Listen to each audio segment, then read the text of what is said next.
যদি তুমি তার সাথে বিয়েই না করবে তবে কি লাভ এই সম্পর্কটা রেখে?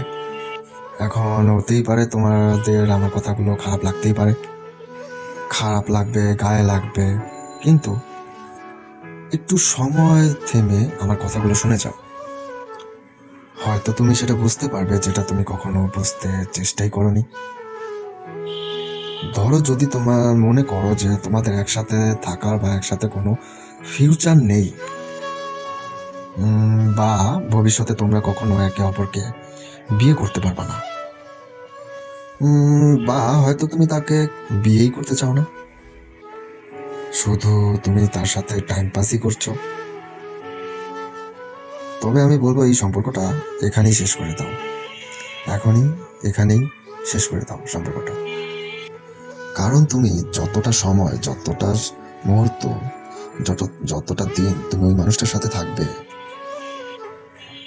ততই তোমার ওর প্রতি ফিলিংসটা বাড়তে থাকবে।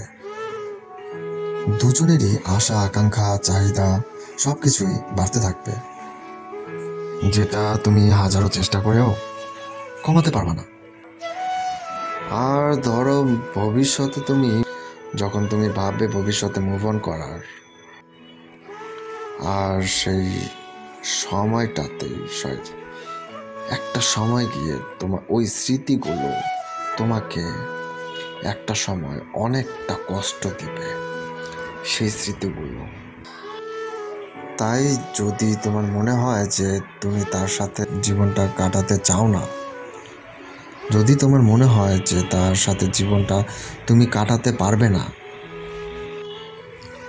বা তোমাদের এই সম্পর্কের কোনো ভবিষ্যৎই নেই, তবে নিজেকে এখানেই থামিয়ে দাও, এভাবেই থামিয়ে দাও, এখনই থামিয়ে দাও।